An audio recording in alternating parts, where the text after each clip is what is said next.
health of your friends at age 50 was the highest correlate to your health at age 80.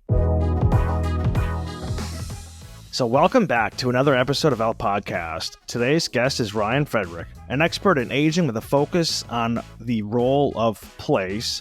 Ryan is the founder and CEO of Here and is the author of the book Right Place, Right Time, the ultimate guide to choosing a home for the second half of life. Thank you so much, Ryan, for joining us today. Yeah, thanks for having me, Jesse. In your book, Right Place, Right Time, you write, quote, "Despite its allure, aging in place does not deliver on its promise. It is rarely the right strategy for the long term, particularly if one is looking to make the most of the benefits of a longer life." And a quote. Earlier in the book, you also wrote that it should come as no surprise that the majority of older people, about 75%, wish to age in place. Aging in place typically means living in your existing home for as long as possible, hopefully forever. That's the end of your quote. This kind of makes me ponder two questions. One, why does aging in place fall short as a long-term strategy? And then if it does fall short, why do 75% of people choose it?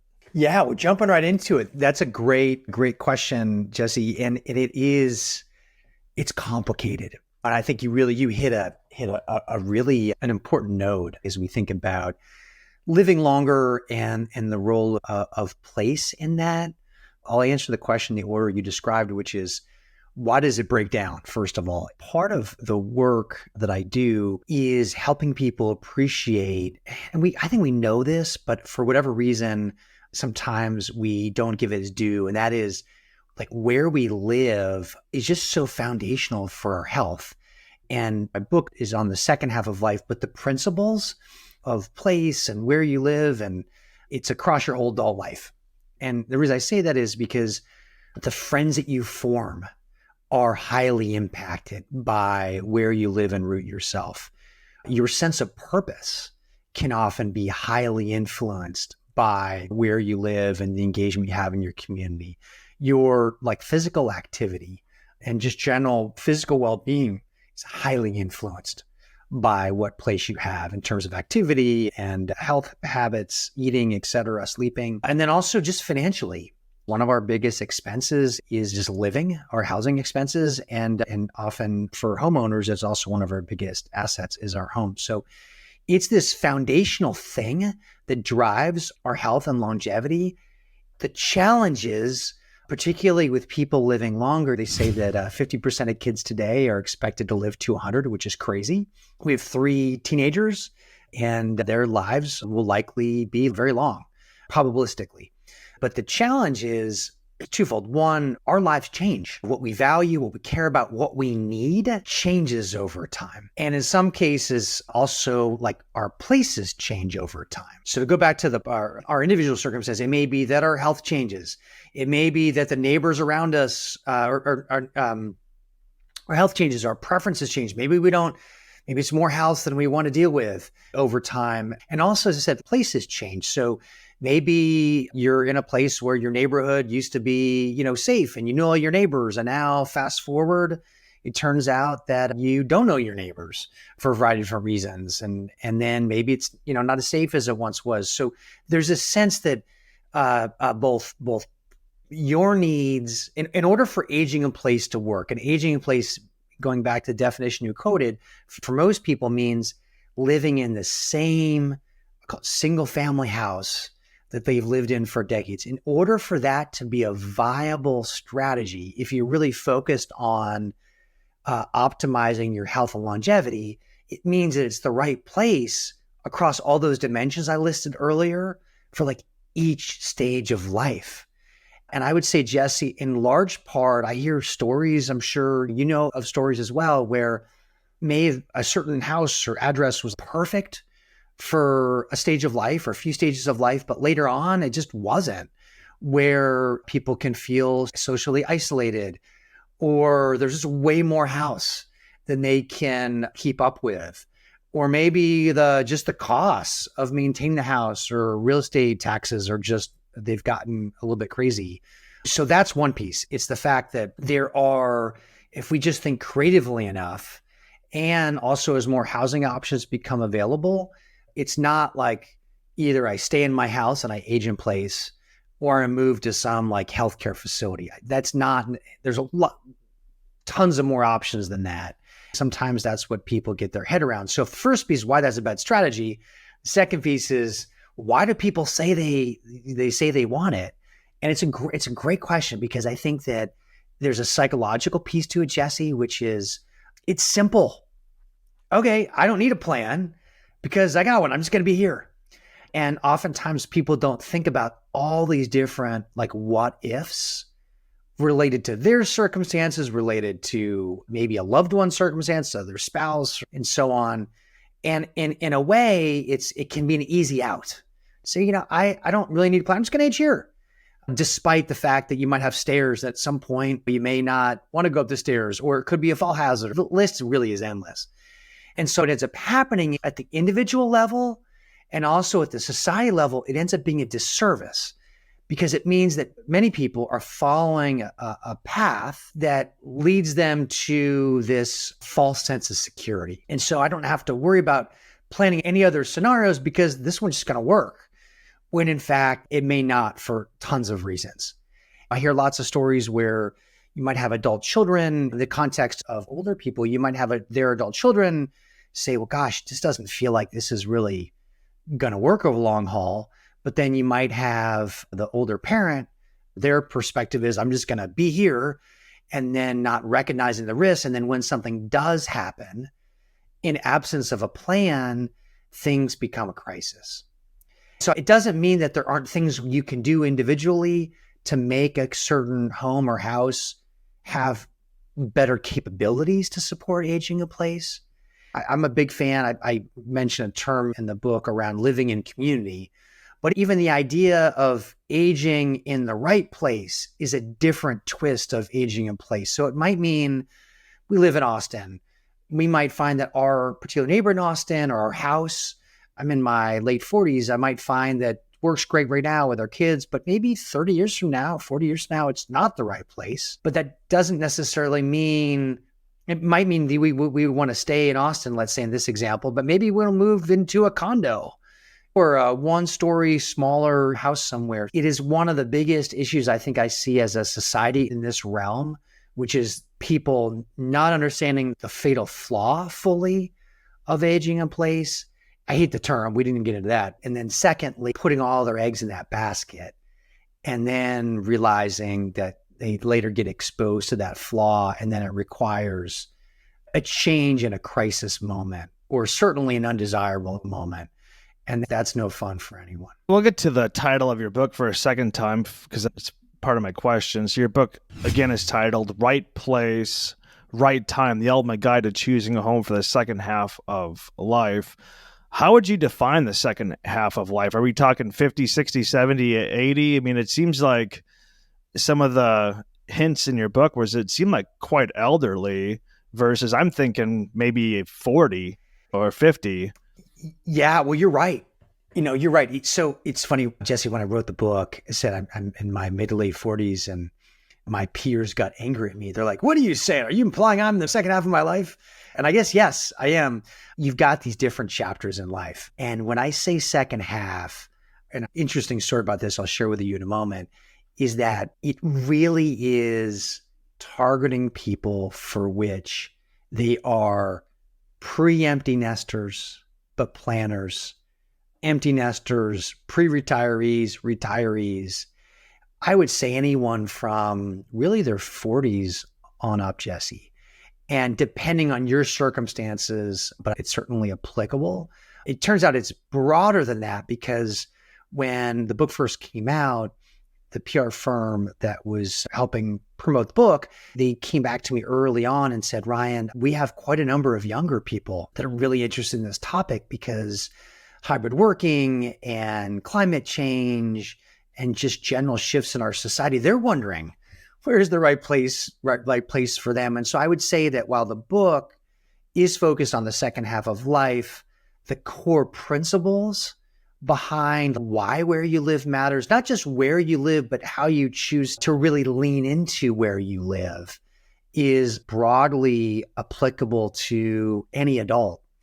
And the average American adult, for example, moves over a dozen times in their life. And because, as the book goes into, and the content at Here, the website's here.life, a lot of it is about, it's not just about necessarily choosing where to live, it's about optimizing where you live. So in that respect, recognizing that it is one of the most, maybe the most important decision that people make because it influences so much of your lived day-to-day experience. So that's how it kind of divided. Now, to add one other piece, there are a unique set of considerations, Jesse, generally that people think about in their mid-70s and beyond, just to cast a wide number on it. And that is, you tend to be a little bit more, focused on health and healthcare considerations. And you also are that profile of person maybe more at risk if they're in the wrong place of what it might mean for them. So there are some unique characteristics, I would say, across the age spectrum. So there is a difference between people in their 40s and 50s and what they're evaluating, necessarily people in their 70s, 80s. But it for sure is to the book itself is really people in their 40s and above. But I'd say a lot of the content for Here is really across the whole adult age spectrum. In your book, you talked about the Villages, saying it's the fastest growing community in the United States, which is a 55 plus community outside of Orlando. I did a podcast on that. And my parents are retired for about 5 months out of the year, 6 months out of the year in Panama, the country. They're about an hour and a half outside Panama City, Panama. A lot of people, when they think about retirement, think, hey, I want to get out of the cold, especially if they're in the north, these snowbirds. So what are reasons? You're saying that basically people are going to be happier, retired people will be happier if they do relocate. What are reasons to relocate, and what are places that would be recommended? Yeah, it's such an individual choice, Jesse. That's a big piece. In terms of the title, Right Place, Right Time, it's a recognition that you're trying to optimize a healthy, longer life, calibrating where you are and how it meets your place needs is a really important strategy. At the same time, what may work great for Jesse may not work as well for Ryan, and what may work well for Jesse's parents may not work as well for Ryan's parents. So everyone has a unique circumstance. I like to describe it as we're all snowflakes. Not that we're soft and melt, I don't mean that, but more that we just have this unique architecture to ourselves. And so it means correspondingly finding the right thing for each person. While the process may not be entirely unique, the way you might approach it and the weightings you have for different variables it is unique and ultimately can lead to a spectrum of different answers. So the Villages is fascinating because, start there for a second, and I'm sure you got into this in your podcast, and that is there almost has two camps right now, Jesse, as you know. Like, you got people that are like pro Villages and they love it and like the best thing since sliced bread. And then you've got these people that despise that places like the Villages exist.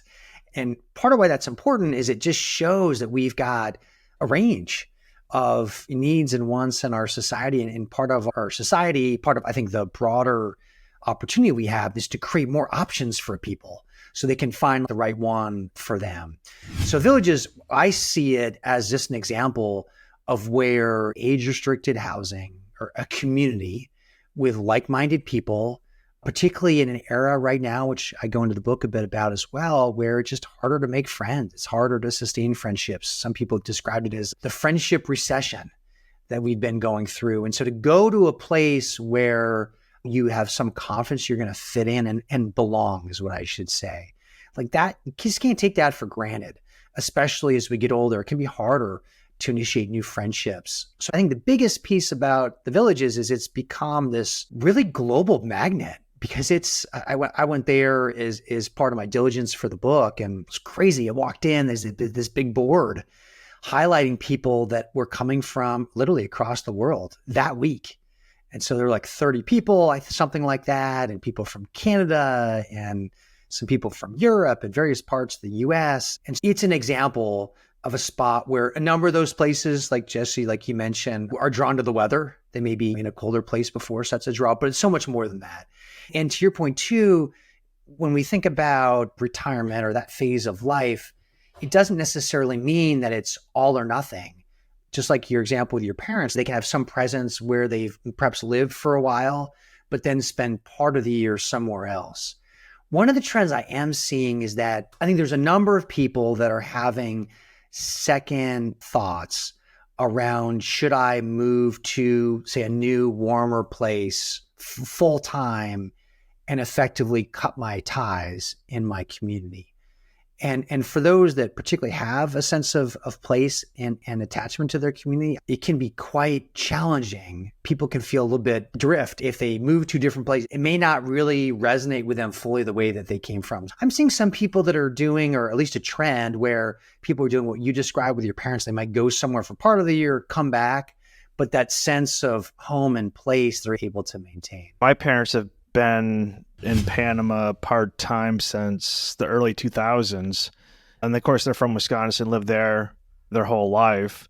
And they probably have about the same number of, probably about the equal number of friends. But when they went to Panama, it was like instantaneous friends. They don't really live in an expat, community, but you just find the other gringos that are around and they play pickleball and people are moved there. They're looking for friends. There's Facebook groups, things like that. But then when I had the episode with my parents' friend Charlie, who's lived in the villages and other places, he's like, the people that generally move to the villages full time, it's maybe more of a financial cost. They can't afford to maintain two houses.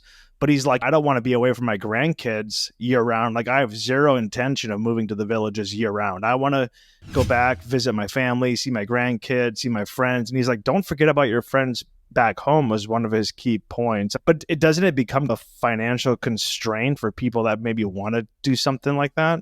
Well, so yeah, I think that, again, back to the snowflake thing, everyone's in a different circumstance. And with people living longer and also with fewer people having pensions, especially as we project forward, Social Security is going to have to be restructured in some way. Likely people will get benefits later. It seems like that's what people seem to be indicating. So there's a real concern, or certainly element of making sure you're planning well for a longer life. And so that means that financial piece, a key part of that, as you point out. So a couple pathways. For those that have the resources, then like you're describing, Jesse, you might have more of a portfolio of place. And going back to maybe the example with your parents, okay, we live in Wisconsin, but then we're in Panama City for part of the year. And then our kids are in different places. We get to see them. And so you look back and you're like, well, where did you spend your year? Well, it's not one place. It's a mix of different places. At the same time, we have to recognize that there are people that don't have family, that may not have a partner or spouse, and finding places where they feel connected and a sense of belonging is really important. Maybe even more important because they have less of that built into their normal lives. So for those folks, it might actually be more important to go to a place where there's less of people coming in and out, and you get a chance to really get to know people and a sense of rootedness. So I think it is financial, but there's other circumstances too. I know in terms of the grandkids, I know some people that I talk about this a little bit in the book as one of the examples is like following where your family is and going to where they are and finding a way to be incorporated in their rhythm of life. And that can be a good pathway, but that's also complicated because sometimes what maybe your kids have in mind for how often they like to see you may be different than what what you have in mind. So being able to talk that through is really important, and also understanding that there's different phases of life. So if you're going to move to see where your grandkids are and they're in high school and they've got boyfriends and girlfriends and their sports and that, they may not see you every day for dinner. And so there is an element, I go into the book a little bit about this kind of mutual expectation as you get in those circumstances where you have family involved. It's not necessarily, just to top it off, it's not necessarily one place or another. It's this idea of more of a portfolio can be a relevant approach for some people. In the book, he talked about the Seventh-day Adventist, and the only blue zone located in the United States is in Loma Linda in Southern California, which is that Seventh-day Adventist kind of community. and they outlive the average American by about a decade. An 86-year-old Harvard study that was initiated in 1938 found that long-term happiness and longevity are both tied to the number of good friends and close relationships rather than money, diet, exercise, and smoking, which I think most people always focus on those. But having friends and a bunch of friends is basically way more important.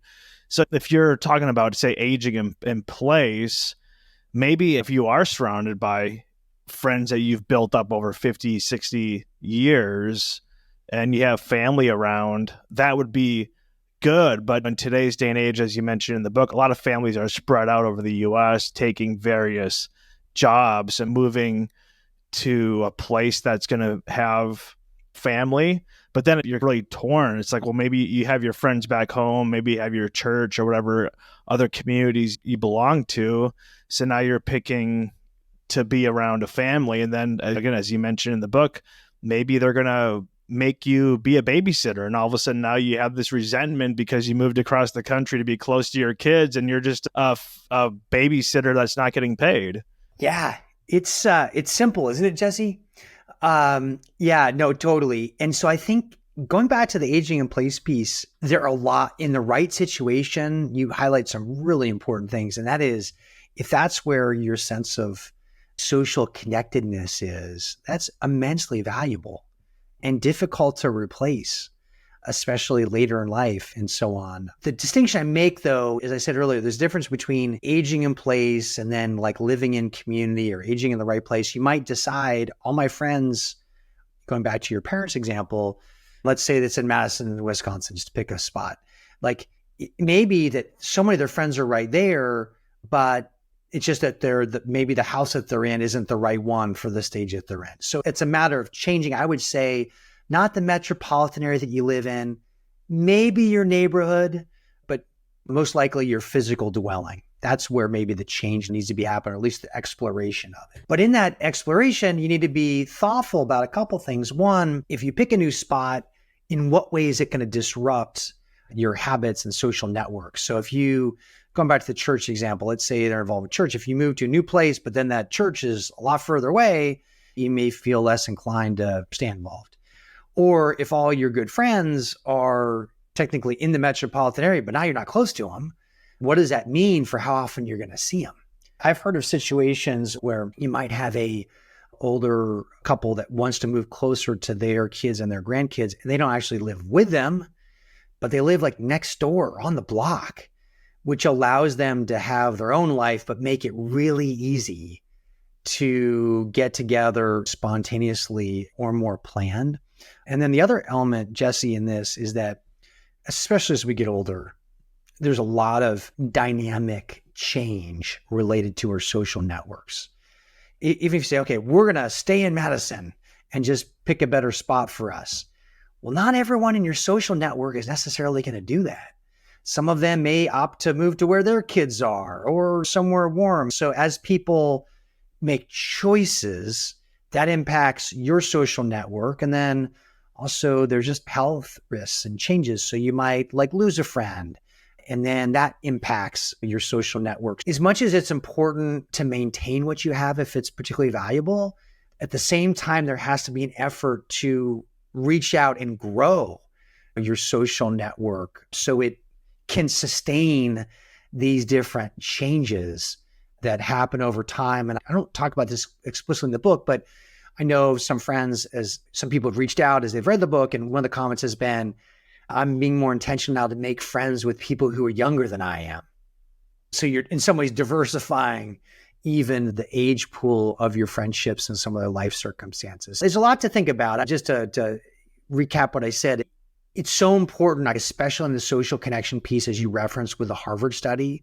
It is the biggest variable they identified in their longitudinal study. The health of your friends at age 50 was the highest correlate to your health at age 80. But just recognizing that it just takes effort in all these different friendships, and place can be a key part of making that easier or not. Going back to that 75% stat where you mentioned that 75% of individuals will age in place, it made me think as more financial. About 70% of people 65 and older have their house paid off. And you kind of touch on this in your book, but it's like, well, my house is paid off. It's more of a financial decision. But then going back to my parents' example, I grew up outside of Green Bay. But anyways, my parents had a massive house. My dad built it himself, took about 5 years, cut down a tree, refinished it. That was the staircase. He tore down a barn that was 100 years old, Wow. piece of wood by piece of wood. It's when men were men. Yeah, right back when men were men, and those are the hardwood floors, and had this pond, this beautiful 50 acres, and they sold it. They were like, we need to downsize, and my parents were really thought that they would miss the private lake that they'd go fishing on and catch catfish or perch or whatever for dinner, and they downsized to a small, just 2-bedroom, 2-bathroom house with less than 2 acres, about 10 miles away. And they're like, best thing we ever did. Like, we can just close it up, go to Panama, don't have to worry about anything. It's way cheaper, and especially Wisconsin is one of the higher states for taxes. So they cut their tax bill down by a quarter. Like, we wish we would have did it years ago. They wouldn't be part of that 75%, even though, like you're saying, they actually are only moved 10 miles away. Yeah. Well, what a great story with your parents. And I admire, I envy the talent. It sounds like of your parents to build their own house. I don't have those skills. My grandfather built a cabin, so I can relate to some of it, but I think there were some skills that got lost over the generations. In some ways, it's easier for people like your parents because it sounds like the level of effort involved was so substantial that if they were living in a 1/4 acre lot elsewhere in Green Bay, where the level of maintenance involved was far less, they may have eventually come to the same conclusion, but maybe not as quickly, given what they had. So a lot of this, Jesse, it's a challenge of the imagination. That's part of what this is. Many of us are wired to, once we found like a home, home is different than a house. Like home is a place often, but it's also emotional and it's psychological. And this idea of to the extent home is wrapped up in a particular house, let's say, the idea of leaving your home is understandably like traumatic. Why would I want to do that? It's my home. But to the extent that we can't see beyond or flexibility understanding that you may not just have one home, that actually home can be different places, that home can evolve for you, that your life can evolve. The more that we don't appreciate that, the more likely psychologically we hold on to what we have. And when we hold on to what we have, despite anything, we're less likely to make good decisions. And even one of them is financial, because one of the things I talk about in the book, and it's a really important point that I think is hard sometimes for people to fathom, and that is there's instinctually, well, people can focus on their kind of burn rate, your expense structure, versus necessarily the opportunity cost of your assets, and particularly from a house perspective. So someone might say, say it's a $500,000 house and you own it free and clear. So you're not making a mortgage payment, you're making the real estate tax payment, you got other things related to maintenance. And you might look at that and say, well, okay, that works. That can work for my cost of living. And if I were to move somewhere else, let's say I moved into a rental apartment somewhere, that rent's going to cost me more than what my costs are right now from a house. Why would I do that? Well, the flaw in that thinking, and I'm not saying I'm only going to look at this financially. I'm not going to talk about the other considerations of why that might be a good decision or not. But just financially, if you own your house, that $500,000, you're not necessarily getting a return on the equity value in your house. If you were to take that $500,000 in this case and invest it in the market, say the market just 5%, that's $25,000 that you would have that you could then can spend on things like this. So it's much better to frame things in the opportunity cost side of things than necessarily have it down a narrow framework of just what's my annual cost or burn rate. And once you think about opportunity cost and what are my different options there, you might find, for example, and again, there's a lot of different variables that would drive some of this decision, but you might say, actually, maybe it's better to sell my house, move into, say, a rental apartment, in a walkable area with some other people in my age and stage nearby. I can take the proceeds of my house and invest those dollars in other vehicles to get a return on and actually have it be financially better decision than staying in my house. There's a lot of considerations. I do think that wealth advisors or financial planners or people with some expertise in the financial realm can be helpful partners in making sure you make a good set of decisions. Just looking at my parents as an example with a lot of their friends, it's almost like they retire and then they almost go back into high schoolers.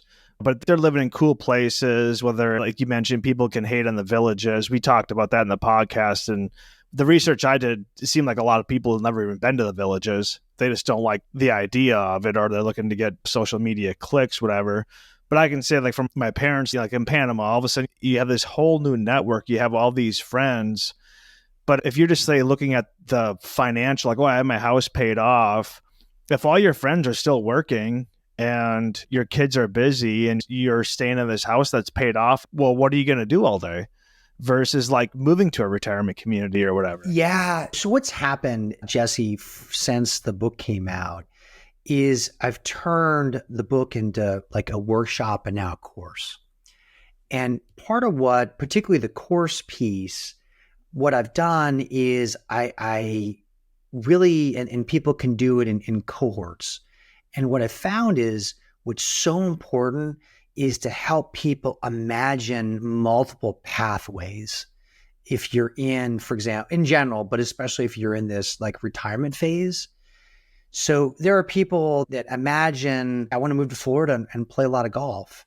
And they may love the idea of it, but then when they actually go do that, and then how often they might go do that, that may not give them the sense of purpose and meaning that they had in their prior chapter with their job and maybe some other volunteering they had done. So it's important to imagine what these pathways might be and then even test them out a little bit. I talk a little bit about the book and this idea of design thinking, where which is a popular term in innovation circles, in companies and universities, but it's real simple. It's basically, hey, I got an idea. Let me like test it out before I commit to it. And the thing about place is I think it's a perfect candidate for design thinking because they're big decisions. And in many cases, they're irreversible. So if you decide you're in Wisconsin, you want to leave and go to Florida and you go do that, and then you go down there like, oh, whoops, maybe that's not what I should go do.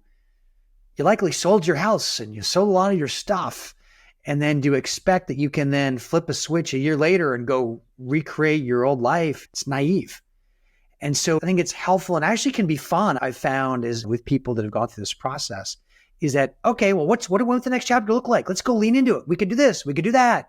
How can we go test it out to see if it's the right thing for us?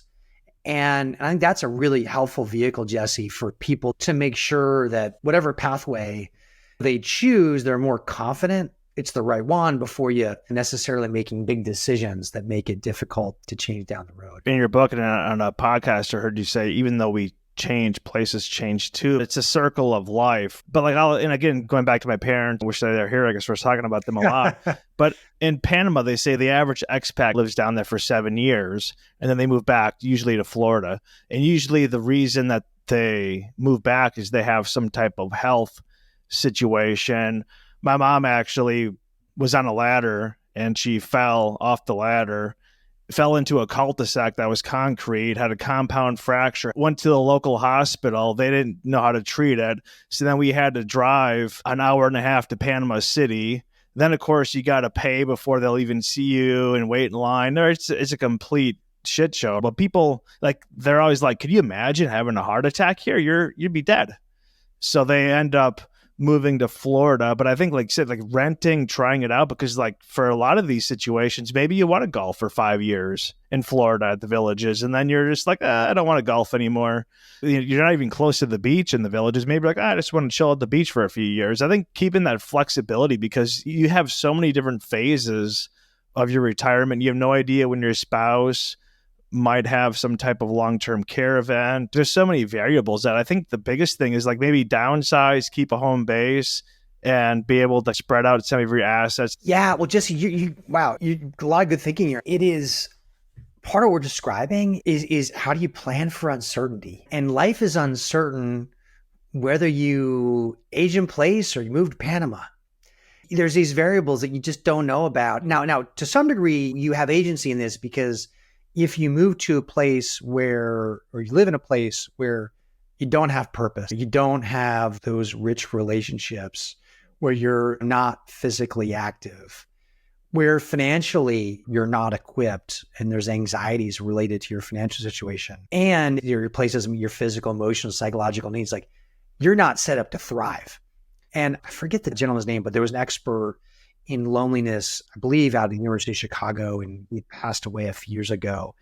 And one of the things he said about loneliness is awful in the moment, but it's also awful over the medium and long term because of what it does to your health. And part of what we're talking about here is that if we want to live a long, healthy, purposeful, socially connected, financially well life, it just doesn't happen by accident. Like we certainly have degrees of luck in that, absolutely, for where we were born, the family we were born into, and so on. But we do have agency, many of us, all of us, to varying degrees, of where we can plant ourselves to give ourselves the best chance to both enjoy the moment, but also optimize the odds of this longer health. But it inherently is an uncertain world. And so as you go through this, it's an exercise where, at least probabilistically, if you put in the work and the planning, you have options. That's a key thing that you implied moments ago, is that you create to have options that I don't know what the next chapter looks like, but I want to make sure that I'm managing my life in such a way that I have an option if it turns out not the way I'd hoped or just something else happens. Part of my vision for this is, as we think about having longer lives and planning for longer lives, most people have some element of a financial plan for a long life. Well, I believe, and my hope with this book and the other work on the Here.life website is I see as a catalyst to say, well, we also should have a place plan for a longer life. You may not necessarily update it every day the way financial plans can happen, but it doesn't sit static because your life doesn't sit static and places don't sit static.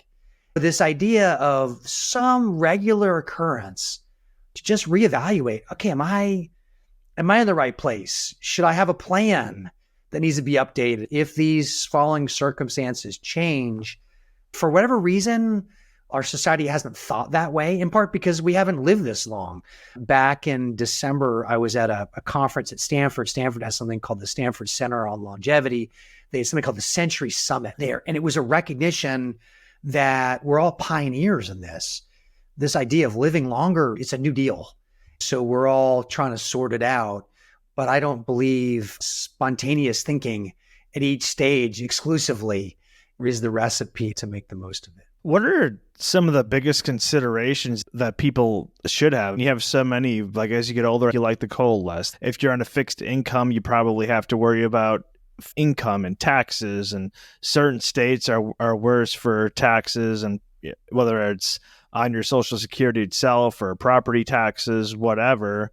Everyone's been in a different boat, but people, like you said, they want that belonging in that community. They want to have activities. How do you balance this thing? What's like an overarching advice that you could give? Well, first piece is this fundamental belief, which is backed by empirical research at this point, which is place where you decide to live is one of, if not the most important decision about how to thrive in that moment and beyond. And with the Blue Zones work that Dan Buettner has done and the show on Netflix on 100-Year Lives, it points to, and you alluded earlier to Loma Linda, like it points to the fact that certain places just people live longer, healthier. And it doesn't mean that you, in general, just the way we're wired as people, if a better way to live is just like in the water, that's a lot easier. You're more likely to follow that protocol than if you have to fight against the headwinds to do the right thing or the better thing for you on a regular basis. So it starts with this decision matters a ton. Not just where you live, but how you choose to engage in where you live. You may be that you're in the right place where you are, but you're not actually present the way you need to be. You're not leaning into the different assets of where you are. Incidentally, it's part of the reason why I rebranded the company from Smart Living 360 to Here, HERE. It has this dual meaning. It's a meaning that it says, oh, wait, what's that? Oh, this is it. Here, this is where I should be. It has this physical dimension. You're on a journey and you found it for that right stage, but also has this connotation about presence. Are you here? Are you with me right now? Are you making the most of the place that you found yourself? So I think in broad strokes, decision matters a lot, and then how you engage in where you place and in that place. But as I do in the book, and then also on the Here.life website, it's so integral to what we've talked about, your physical, emotional, psychological needs, but also your purpose, your social connection, that network, your physical well-being, and your financial well-being. So I think it's helpful for people to not see these as separate things, see it as place being this foundational decision that has an influence, a meaningful influence in all these other areas. It doesn't mean that my best friend lives in Philadelphia. I live in Austin. It doesn't mean that my decision to live in Austin means that I don't have a friendship with my friend in Philadelphia. That's not true. But I know day to day, the relationships I have and my interactions are much more sculpted by where I live, where I'm physically present. So I would say big decision, lean into it. It impacts all the variables I just described, but have fun with it. And that's part of it too. I'm sure with your parents, when they decided to move to Panama, they leaned into it, I suspect, to say, this is a fun adventure, this next chapter. Like, this is where the imagination comes in. There's something called the U-shaped happiness curve, which I alluded in the book. And you don't hear this very often, but it's true. It's validated actually by global data that you have a certain level of happiness in your 20s and then starts to go down and then actually reaches a low point, a nadir in your late 40s, typically in the US, and then works its way up. So in your 60s, 70s, 80s, you're happier than you've ever been, happier than you were in your 20s. So getting older, it's complicated. But it actually, when you talk to people that have gone down that path, who make it that far, it's some of the most rewarding years people have in their lives. So that, to me, suggests like leaning into it with an imagination. What do you want the next chapter to look like? And then plan accordingly. Yeah, I've seen that curve you're talking about. I'm not sure if it's dementia or just the fact that you get rid of responsibilities or a combination of both. But yeah, thank you so much, Ryan, the author of the book, Right Place, Right Time, the ultimate guide to choosing a home for the second half of life. Just two final questions. Where can people find you, get a hold of your book, get a hold of you, and then after that, leave us with a final thought. Well, thanks, Jesse. No, I appreciate all your thoughtful questions. I hope your parents do get a chance to listen to this one. So best way to get a hold of just more information on this, just go to here, HERE.life, LIFE. So here.life is where you find additional resources, including in the book, there's an assessment. I put that assessment online, and in a couple minutes, you can evaluate just where you are right now along the dimensions of place and purpose and social connection and so on. That has been really valuable tool. Thousands of people have taken it, people from all over the world too. Only, to my knowledge, only people in Africa and Antarctica are the two different continents where people haven't taken it. So it's global, I think, curiosity and concern people have. That's the first thing. Also on the website, I write a blog every other week on this intersection of healthy longevity in place, and you can sign up for that there as well. That has just some useful tips and tools and inspiration that people benefit from. If you're on LinkedIn, you can follow me on LinkedIn as well. Just Ryan E. Frederick there. So that's the best way to get in touch. Email also is Ryan, RYAN, @here.life. If you have a burning question, I'm happy to help you there too. In terms of last thought, Jesse, we're in this exciting time to live, and you're seeing more and more of it now, where I think there's more attention around healthy longevity. People just don't want to live longer. They want to live longer better. And I think that's unprecedented. The fact that my kids might have a probabilistic chance of living to at least 100 is a crazy phenomenon. And there's reasons for optimism around further advances that may make that more possible or even longer in terms of living.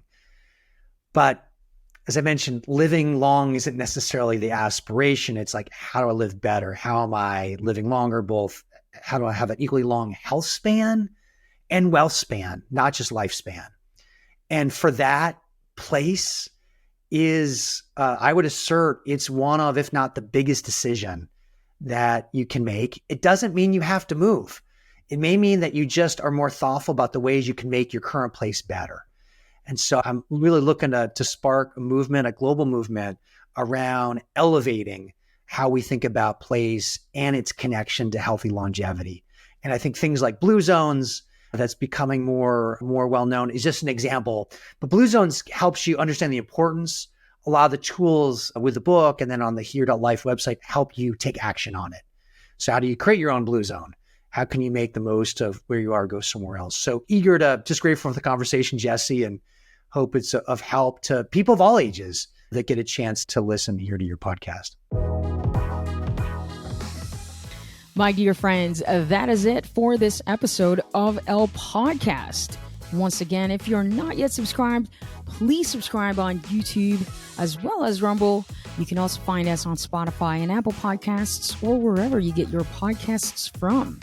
We thank you all from the bottom of our hearts for watching and listening, and we will see you on the next episode.